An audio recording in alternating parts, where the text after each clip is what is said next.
बिस्मिल्लाहिर्रहमानिर्रहीम। अस्सलाम वालेकुम।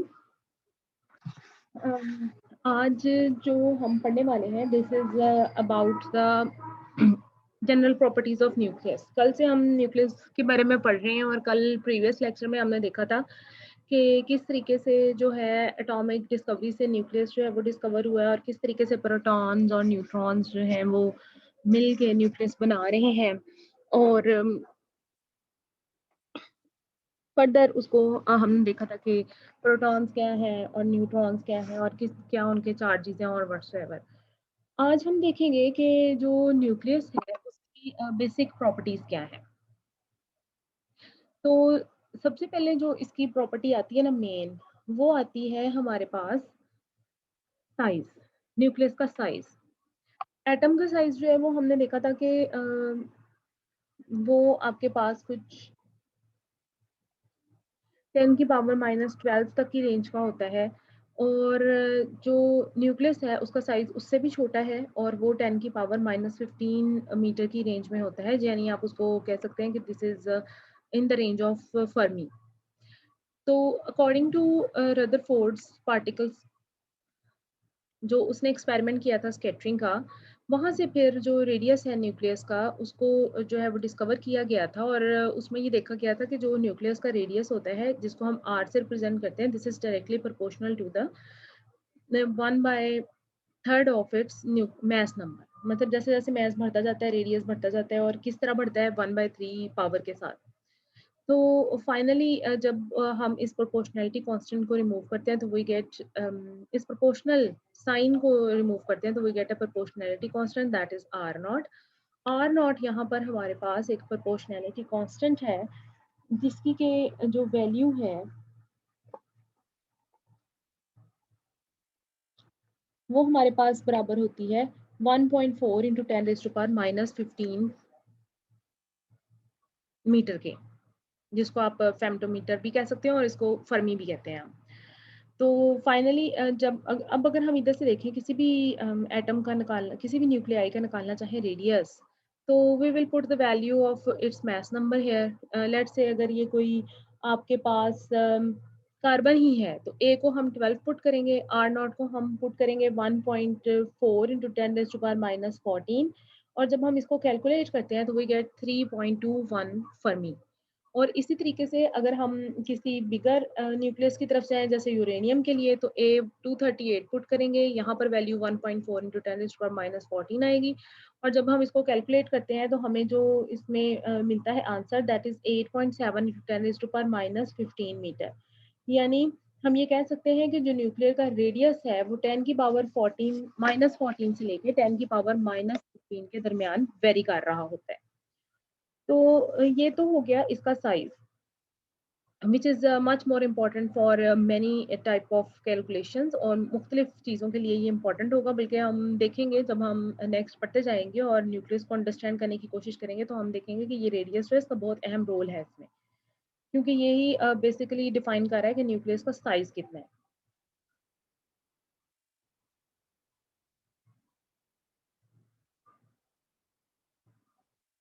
इसके बाद जो हमारे पास आता है वो आती है न्यूक्लियर डेंसिटी। अब न्यूक्लियर डेंसिटी जो है ना, इसकी भी बहुत खास इंपॉर्टेंस इसलिए है क्योंकि जितना ज़्यादा न्यूक्लियर का मास स्मॉल होता जाता है तो उसका मतलब होता है कि इसके अंदर इस स्मॉल से पोर्शन में सफिशिएंट मास है। तो इस उससे फिर हमें पता ये चलता है कि जो डेंसिटी है ना it should be very high. Density को अगर हम सिंपली डिफाइन करें तो क्या होता है, it is mass per unit volume. तो ऑब्वियसली अगर मास जो है वो छोटा होगा और वो बिल्कुल पैक्ड होंगे उसमें न्यूक्लियॉन्स, तो फिर क्या होगा, डेंसिटी इसकी जो है वो बहुत ज़्यादा होगी। तो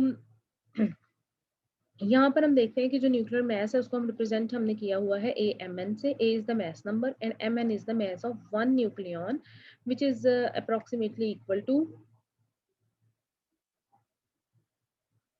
1.67 न्यू 10 टू पावर -27 kg। तो जो वॉल्यूम होता है आपके पास न्यूक्लियस का वो आप सिंपल, क्योंकि स्फेरिकल शेप है तो 4/3 πr³ होगा। तो हम जब इसको पुट करते हैं हम आर को सिंपली आर नॉट की फॉर्म में ले लेते हैं, जो 1.4 10 टू पावर -14 वाली टर्म थी। तो इसको जब हम यहाँ पुट करते हैं तो हमें ये मिलता है 1.816 into 10 raised to power 17 kg per meter cube। तो यहाँ हम देखते हैं कि this is 10 raised to power 17, जो कि बहुत हाई है। तो यहाँ से हमें पता चलता है कि जो न्यूक्लियर डेंसिटी है इट इज़ मच हाई, और न्यूक्लियर मैटर से भी ज़्यादा होती है, और ये इंतहाई कंप्रेस स्टेट में होता है। और जब इतनी ज़्यादा डेंसिटी होती है तो ऑब्वियसली फिर उसमें से कुछ न्यूट्रॉन्स को रिमूव करना इतना ईजी नहीं होता। तो यहाँ से हमें ये पता चलता है कि अगर हम मास एनर्जी रिलेशनशिप से देखेंगे तो इसका मतलब ये होगा कि एनर्जी जो है न्यूक्लियस की वो भी बहुत हाई होगी, क्योंकि डेंसिटी बहुत हाई है। नेक्स्ट जो प्रॉपर्टी आती है वो आती है इसके चार्ज की, कि न्यूक्लियस पे चार्ज क्या है। तो चार्ज जो न्यूक्लियस का है it is due to the protons which are present in it. तो हर प्रोटॉन के ऊपर एक पॉजिटिव चार्ज होता है, that is equal to 1.6 into 10 raised to power minus 19 coulomb. और यहाँ से जब हम न्यूक्लियर चार्ज की बात करते हैं तो this becomes equal to ZE। Here Z is the atomic number, यानी नंबर ऑफ प्रोटॉन जितने भी होंगे उसको हम इलेक्ट्रॉन चार्ज से मल्टीप्लाई करेंगे and then we will get the nuclear charge. Mass अब आ जाता है हमारे पास न्यूक्लियर का। न्यूक्लियर के मैस को डिफाइन आमतौर पर आप मैस के पास का यूनिट होता है केजी, और लेकिन क्योंकि यहाँ पर जो मैसेज हैं दे आर वेरी स्मॉल, तो हम यहाँ पर एटॉमिक मैस यूनिट का इस्तेमाल करते हैं which is 1/12 of the mass of the carbon. तो कार्बन में जो एटॉमिक नंबर इसका 6 है, मैस नंबर इसका 12 है, तो इसका जो मैस है वो इक्वल है 12 AMU के। और 1 AMU जो बराबर होता है this is equal to 1.66 into 10 raised to the minus 1 kg। यहाँ पर जो mass ऑफ प्रोटॉन होगा this is equal to MP। और इसको कल हमने डिस्कस किया था कि ये 1.007276 के बराबर आता है, और न्यूट्रॉन का जो है 1.008 के बराबर आता है। मैस एनर्जी इक्विवेलेंस से हम 1 mu को कैलकुलेट कर सकते हैं इलेक्ट्रॉन वोल्ट में। हम simple E is equal to mc square वाला फॉर्मूला लेंगे। जब m 1 AMU के बराबर है तो इसका मतलब ये इतने kg के बराबर है। C हमारे पास 3 into 10 raised to power 8 metre पर सेकंड के बराबर होता है। Here if we want to get the energy तो हम यहाँ पर मैस पुट करेंगे, दैट इज 1.66, और यहाँ पर हम 3 into 10 raised to power 8 वाले को पुट करेंगे। और फाइनली आप ये देखेंगे कि अब हमारे पास 1 इलेक्ट्रॉन वोल्ट जो है ये it is the energy of an electron when it is accelerated through a potential difference of 1 volt. तो ये आपके पास इलेक्ट्रॉन की एनर्जी होती है जिसको आप जब एक्सेलरेट करते हैं पोटेंशियल डिफरेंस ऑफ 1 वोल्ट तो ये वो एनर्जी गेन करता है। अगर आपको याद हो तो आप ये चीज़ें पढ़ चुके हुए हैं कि इलेक्ट्रॉन वोल्ट वो एनर्जी होती है that is required by an electron to accelerate through a potential difference of 1 volt. तो यहाँ पर 1 electron volt is equal to 1.6 into 10 raised to minus 19 coulombs into 1 volt होता है। तो ये जो इलेक्ट्रॉन वोल्ट है it becomes equal to joule. तो यहाँ से अगर हम एनर्जी को इलेक्ट्रॉन वोल्ट में कन्वर्ट करना चाहेंगे तो हम जो एनर्जी जाउल में हमारे पास आएगी उसको हम डिवाइड करेंगे 1.6 into 10 raised to power minus 19 से, तो ये हमारे पास इलेक्ट्रॉन वोल्ट में कन्वर्ट हो जाएगा। तो ये आती है 931 मेगा इलेक्ट्रॉन वोल्ट। तो ये वो एनर्जी है जो 1 AMU के इक्वलेंट है, और इसको आप रेस्ट मैस एनर्जी भी कहते हैं। तो न्यूक्लियर मैस जो है उसको हम कैसे फाइंड आउट कर सकते हैं। बेसिकली जो न्यूक्लियस है इसमें प्रोटॉन्स और न्यूट्रॉन्स हैं, और जो न्यूक्लियर मैस है उसको हम इसी तरीके से फिर करेंगे फाइंड आउट कि mass of the proton into Z which is the proton number plus N which is the neutron number और मैस ऑफ द न्यूट्रॉन, इनको हम मल्टीप्लाई करेंगे और फिर ऐड करेंगे, तो ये हमारे पास आ जाएगा न्यूक्लियर मैस। तो आमतौर पर जो स्टेबल न्यूक्लियस है उनका जो m है या मास ऑफ द न्यूक्लियस है it is less than the total mass of nucleons, यानी हम न्यूक्लियॉन्स का अगर अलहदा से मास निकालते हैं तो उससे कम होता है न्यूक्लियस का मास। रेस्ट ऑफ मास कहाँ चला जाता है और क्यों आता है वो भी हम डिस्कस करने वाले हैं कि जब ये मास से कम होगा तो फिर हम क्या करेंगे, जो मास ऑफ न्यूक्लियॉन्स हमने निकाला है उसमें से न्यूक्लियस के मास को माइनस करेंगे, this becomes equal to delta N जिसको हम मास डिफेक्ट कहते हैं। ये मास डिफेक्ट जो है, ये डिफरेंस इन टोटल मास जो है, ये आपके पास रीजन होता है बाइंडिंग एनर्जी। मतलब ये वो मिसिंग मास है जो एनर्जी में कन्वर्ट हो जाता है। यानी अगर आप अलहदा से न्यूक्लियॉन्स को देखें तो उनका आपके पास जो मास है आप इस तरह निकालते हैं कि number of proton into the mass of proton, number of neutron into the mass of neutron, उसको आप ऐड कर देते हैं, ये मास आपको ज्यादा मिलेगा। और जो मास ऑफ न्यूक्लियस है ये कम मिलेगा। तो रेस्ट ऑफ मास कहाँ चला गया, ये बेसिकली जो बाकी का मास है वो कन्वर्ट हो जाता है एनर्जी में, और वो एनर्जी कहलाती है बाइंडिंग एनर्जी। ये जो बाइंडिंग एनर्जी है this is responsible for the stability of the nucleus. तो इसको हम कैसे निकाल सकते हैं? हम इसको सी स्क्वायर से मल्टीप्लाई करते हैं, ये जो भी डेल्टा एम को, तो ये हमारे पास आ जाती है बाइंडिंग एनर्जी। ये बाइंडिंग एनर्जी जो है ये हमें बताती है कि कौन सा न्यूक्लियस जो है वो स्टेबल है और कौन सा जो है वो अनस्टेबल है और उसमें डिसइंटीग्रेशन इटसेल्फ होगी, और किस तरीके से हम किसी न्यूक्लियस को अनस्टेबल करके उसे डिसइंटीग्रेट करके अपने मकसद का कोई भी काम करवा सकते हैं। अगर ये बाइंडिंग एनर्जी बहुत लार्ज होगी तो ये न्यूक्लियस स्टेबल होगा, लेकिन अगर ये बाइंडिंग एनर्जी पर न्यूक्लियन जो है ये कम होगी तो फिर क्या होगा? फिर न्यूक्लियस स्टेबल नहीं होगा, और ये binding energy per nucleon very करती है एलिमेंट टू एलिमेंट। ये हमारे पास एक ग्राफ है which is about the mass number, आपके पास एक्स एक्सिस पर है और वाई एक्सिस पर आपके पास बाइंडिंग एनर्जी पर इलेक्ट्रॉन पर न्यूट्रॉन है। अब आप ये देखें कि ये मैस नंबर्स हैं 4, 8, 12, 16 और ये 240 तक जा रहे हैं, और इस साइड पर आ रही है बाइंडिंग एनर्जी। आप ये देखेंगे ये एक फास्ट लेवल पर कुछ किंग्स नजर आ रही हैं आपको, और किंग्स के बाद ये इधर मैक्सिमम हो रही है और उसके बाद फिर क्या हो रहा है? इसमें डिक्लाइन आ रहा है और फाइनली यहाँ पर तो जाके बहुत डिक्रीज हो रहा है। यानी शुरू में आपके पास बाइंडिंग एनर्जी बढ़ रही है जैसे जैसे मैस नंबर बढ़ रहा है, और उसके बाद फिर क्या आ रहा है? कहीं कहीं पर जो है वो एक ड्रॉप आ रहा है उसमें, और फिर ये मैक्सिमम हो जाती है इस कहीं पॉइंट पे जाके, और इस मैक्सिमम पॉइंट के बाद ये फ्लैट हो जाता है कर्व और ये डाउनवर्ड डायरेक्शन में मूव करने लग जाती है, यानी कि बाइंडिंग एनर्जी कम होना शुरू हो जाती है। ये जो ग्राफ है ना, इट इज ऑफ, इसकी बहुत ज़्यादा सिग्निफिकेंस है हमारे पास न्यूक्लियर रिएक्शंस के हवाले से, और बहुत सारी एनर्जी एफिशिएंट वेज मालूम करने के लिए। अच्छा जी, अब ये ग्राफ में ये जो किंग्स हैं ये हमें ये बता रहे हैं कि ये वो वाले एलिमेंट हैं जो मोस्ट स्टेबल है, मतलब जहां जहां आपको किंग नजर आ रहा है ना, ये वो एलिमेंट्स हैं जो बहुत ज्यादा स्टेबल हैं। आप ये देखेंगे ये एक नजर आ रहा है आपको 4 पे, फिर आ रहा है 8 पे, फिर आ रहा है 12 पे, फिर आ रहा है 16 पे, यानी वो सब एलिमेंट्स जिनका मैस नंबर 4 का मल्टीपल है 20 से पहले पहले तक, वहां वहां पर आपको किंग्स नजर आ रहे हैं। ये किंग्स आपको ये शो कर रहे हैं कि ये वो वाले एटॉमिक वो वाले न्यूक्लियाई हैं जो मोस्ट स्टेबल है, और उसकी स्टेबिलिटी की रीजन क्या है? कि ये इवन इवन न्यूक्लियाई है। कल हमने इवन इवन न्यूक्लियाई की बात की थी कि इनका जो Z और A है वो दोनों ही इवन है, इनके प्रोटॉन नंबर और न्यूट्रॉन नंबर दोनों ही इवन है। जब इवन इवन न्यूक्लियाई आते हैं तो फिर स्टेबिलिटी जो है वो इंक्रीज कर जाती है, क्योंकि न्यूक्लियस की स्टेबिलिटी स्पिन पे भी डिपेंड करती है, और जब आपके पास पैरेलल स्पिन्स आती हैं तो ये स्टेबिलिटी बहुत हाई हो जाती है, जब एंटी पैरेलल आती हैं तो ये जो स्टेबिलिटी है ये कम हो जाती है। अब ये binding energy curve second information जो आपको दे रहा है वो ये दे रहा है कि आपके पास 20 जो मैस नंबर है वहां तक स्टेबल एलिमेंट्स हैं, और 20 के बाद आप देखेंगे 60 तक अगेन ये वैल्यू जो है वो इंक्रीज होती जा रही है, और 60 के बाद जो है ये बाइंडिंग एनर्जी जो है ये डिक्रीज हो रही है, यानी 60 से ऊपर वाले जितने भी एलिमेंट्स हैं उनमें डिक्लाइन आ रहा है, और 180 के बाद तो ये बहुत ज्यादा डिक्रीज हो रही है। तो फाइनली इट टेल्स अस कि binding energy per nucleon increases sharply with the mass number A up to 20, और A20 के बाद ये स्लोली इंक्रीज करती है। लेस देन जब आपके पास 20 मैस नंबर रहेगा तो यहाँ पर आपके पास कुछ पीक्स आ रही हैं जिनको आप रिकरेंस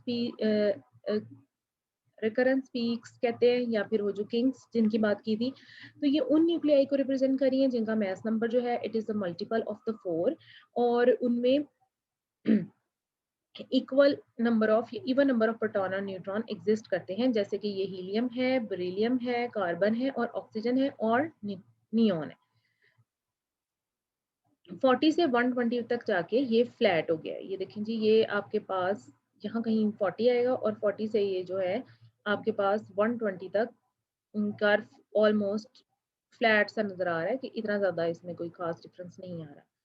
ये आपको क्या शो कर रहा है कि 120 के बाद स्लोली ये डिक्रीज होने लग गया है इसमें, जैसे जैसे ये बढ़ रहा है। तो बाइंडिंग एनर्जी पर न्यूक्लियन जो है मैक्सिमम आपको नजर आई है A56 पे। ये देखें, तो अब फिर हम अगर इस फिगर पर जाएं तो ये यहाँ पर जाकर ये मैक्सिमम हो गया है इस लाइन पर, और ये यकीनन यहाँ पर 56 आपके पास मैस नंबर है। तो ये इसका मतलब है कि वो एलिमेंट जिसका मैस नंबर 56 है वो मोस्ट स्टेबल एलिमेंट है, और वो आयरन है। Average binding energy per nucleon अगर हम निकालें आयरन के लिए तो वो आप आपको नजर आएगी 40 से 120 के दरमियान में 8.5 मेगा इलेक्ट्रॉन वोल्ट। और ये जो एलिमेंट्स हैं ये मोस्ट स्टेबल एलिमेंट्स होते हैं, और मोस्ट स्टेबल एलिमेंट्स का मतलब है कि ये नॉन रेडियो एक्टिव है, इनसे रेडियो एक्टिविटी का फिनोमेना नहीं हो सकता। फॉर हायर मास नंबर जो कर्व है उसमें बाइंडिंग एनर्जी पर जो न्यूक्लियन है 7.6 मेगा इलेक्ट्रॉन वोल्ट हो जाती है, और ये यूरेनियम के लिए भी यही है। तो फिर ये अनस्टेबल और रेडियो एक्टिव एलिमेंट्स हैं। और lesser amount of binding energy for lighter और हैवियर न्यूक्लियाई बेसिकली एक्सप्लेन करता है कि आपके पास कहाँ पर फ्यूजन होनी है और कहाँ पर फिशन होनी है, और किस तरीके से एक लार्ज अमाउंट ऑफ एनर्जी जो है वो लिबरेट करती है जब आप बात करते हैं फिशन या फ्यूजन की। अब ये देखें, ये कर्व है ना, तो इसमें 56 से आगे वाला ये जितना भी पोर्शन है ना, स्पेशली इसमें 120 के बाद वाला, इस सारे में स्टार्ट हो जाता है फिशन, क्योंकि ये रेडियो एक्टिव रीजन है। यहाँ पर जो एलिमेंट्स हैं वो अनस्टेबल है। और इस 56 से पहले वाला जो रीजन है, ये आपके पास वो रीजन है जिसमें न्यूक्लियर फ्यूजन होता है। दैट्स वाई जब आप स्टार्स की बात करते हैं उनके ऊपर न्यूक्लियर फ्यूजन हो रहा होता है, और फ्यूजन के नतीजे में हमने पिछला कोर्स पढ़ा है रिलेटिविटी एंड कॉस्मोलॉजी का, उसमें हमने ये बात की थी कि जितने भी स्टार्स हैं ना उनमें आपके पास देखें फ्यूजन रिएक्शन हो रहा होता है, और स्टार्ट में फ्यूजन रिएक्शन स्टार्ट हुए थे पीपी रिएक्शंस, और फिर आहिस्ता आहिस्ता क्या होता है स्टार के ऊपर जब ये स्मॉलर एलिमेंट्स कंबाइन होते जाते हैं और बड़े न्यूक्लियाई बनते जाते हैं, और जब बिल्कुल स्टार की डेथ होती है ना तब तक सारा उसके ऊपर आयरन बन चुका होता है, फर्दर कोई रिएक्शन हो ही नहीं रहा होता जिसके नतीजे में हमें एनर्जी मिल सके। इसी तरीके से जो राइट पोर्शन है हमारे पास, इसमें हो रहा होता है न्यूक्लियर फिशन। न्यूक्लियर फिशन भी एक ऐसा प्रोसीजर है जिसमें कोई बड़ा न्यूक्लियाई होता है और वो इटसेल्फ टूट जाता है। तो उसकी रीजन क्या है, वो क्यों टूटता है? क्योंकि it want to gain stability. वो अपनी जो है एटॉमिक स्टेट या अपनी न्यूक्लियर स्टेट जो है ना उसको स्टेबल करना चाह रहा होता है, इसलिए वो डिसइंटीग्रेट हो जाता है, और उस डिसइंटीग्रेशन के नतीजे में बहुत सारी एनर्जी मिलती है जिसको हम यूटिलाइज करते हैं अपने वेरियस पर्पसेस के लिए। ये जो स्टेबिलिटी है इसमें कुछ और फैक्टर्स भी हैं जो इस स्टेबिलिटी की रीजन बनते हैं। एक हमारे पास जो बहुत बड़ा फैक्टर है वो है आपके पास एन जेड रेशो, या आप इसको एनपी रेशो भी कह सकते हैं। एनपी रेशो का मतलब क्या है कि हम डिवाइड करते हैं नंबर ऑफ न्यूट्रॉन को नंबर ऑफ प्रोटॉन से। जो ये वाला रीजन है ना, आपके पास जो स्टेबल रीजन है उसमें जब आप एन जेड रेशो लेते हैं तो आपके पास जो आंसर है ना वो ऐसा आता है कि इट बिकम्स लेस देन 1.5। तो अगर 1.5 से कम रहेगी ये रेशो तो आपके पास वो न्यूक्लियाई स्टेबल रहेंगे। जैसे ही ये रेशो 1.5 से बढ़ जाती है तो उसका मतलब क्या है कि नंबर ऑफ न्यूट्रॉन्स जो है वो बहुत ज्यादा हो गए हैं as compare to number of protons. और जब नंबर ऑफ न्यूट्रॉन्स ज्यादा हो जाते हैं प्रोटॉन से, तो फिर क्या होता है कि वो आप जो है रेडियो एक्टिव फिनोमिना हो सकता है। और फिर ये जो आपके पास न्यूक्लियाई हैं ये लेस स्टेबल हो जाते हैं, और finally they can decay to get stable. तो आपके पास ये रेशो जो है 1.5 से कम रहती है, वन ये आपके पास 120 के रीजन से पहले पहले तक। उसके बाद क्या होता है, ये रेशो 1.5 से बढ़ जाती है, और जब ये रेशो 1.5 से बढ़ जाती है तो फिर क्या होता है आपके पास स्टेबिलिटी का फिनोमिना अकर नहीं हो सकता, या न्यूक्लियर स्टेबल नहीं रह सकता, तो फिर रेडियो एक्टिविटी का फिनोमिना होता है। जो न्यूक्लियाई है वो अपने अंदर से अल्फा बीटा गामा या इवन फिशन उसका हो जाता है, और उसके नतीजे में क्या होता है, इट गेट स्टेबल।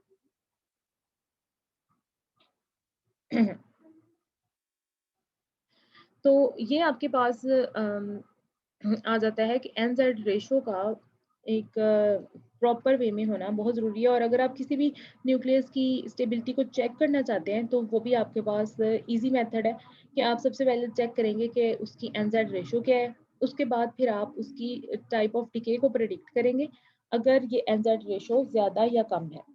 यानी अगर आपके पास किसी भी न्यूक्लियस में बहुत ज़्यादा न्यूट्रॉन है तो फिर क्या होगा कि ये जो न्यूक्लियाई है ये बीटा डिके करेगा, और बीटा डिके करने के बाद न्यूट्रॉन को प्रोटॉन में कन्वर्ट कर देगा, और जब प्रोटॉन में कन्वर्ट करेगा तो न्यूट्रॉन कम होना शुरू हो जाएंगे, प्रोटॉन इंक्रीज होना शुरू कर देंगे। तो इस किस्म की आपके पास एमिशन होगी। और अगर आपके पास न्यूट्रॉन्स कम है और तो फिर क्या होगा, फिर पॉजिट्रॉन एमिशन होगी या फिर इलेक्ट्रॉन कैप्चर होगी, यानी प्रोटॉन जो है वो न्यूट्रॉन में कन्वर्ट हो जाएगा, और इन दिस वे ये स्टेबिलिटी होगी। तो आपके पास किसी भी जगह पर स्टेबिलिटी को चेक करने के यही मेथड है कि सबसे पहले आप एनज़ेड रेशियो चेक करें, बाद में फिर आप प्रेडिक्ट करें कि किस किस्म का जो डिके है वो हो सकता है डिपेंडिंग अपॉन कि नंबर ऑफ न्यूट्रॉन ज़्यादा है या नंबर ऑफ प्रोटॉन ज़्यादा है। मतलब दोनों ही केसेस में अगर न्यूट्रॉन ज़्यादा हो जाए या अगर प्रोटॉन ज़्यादा हो जाए, तो दोनों ही केसेस में जो आपके पास न्यूक्लियस है इट गेट अनस्टेबल और फिर उसके जो आप डिके है उसको प्रेडिक्ट कर सकते हैं। तो ये आपके पास यहाँ पर आ जाता है मतलब सबसे इम्पोर्टेंट चीज़ याद रखने वाली यही है कि हमारे पास ये जो बाइंडिंग एनर्जी में अक्सर एग्जाम्स वगैरह में या कहीं पर भी आप इंटरव्यू में जाएं तो ये क्वेश्चन पूछ लेते हैं कि why these kings are present. तो उसकी जो सबसे बड़ी मेन रीज़न है वो ये है कि ये वो एलिमेंट्स हैं जो मोस्ट स्टेबल हैं और इनके मोस्ट स्टेबल होने की वजह क्या है कि इनमें प्रोटॉन और न्यूट्रॉन दोनों इवन इवन है और उसको आप मैजिक नंबर भी कह सकते हैं। ये बहरहाल मैजिक नंबर के बारे में हम बाद में पढ़ेंगे कि मैजिक नंबर क्या है, लेकिन आम याद रखने के लिए ये है कि मैजिक नंबर आपके पास वो नंबर्स होते हैं जहाँ पर किसी भी न्यूक्लियाई में प्रोटॉन नंबर और न्यूट्रॉन नंबर दोनों ही इवन होंगे तो that will be magic number.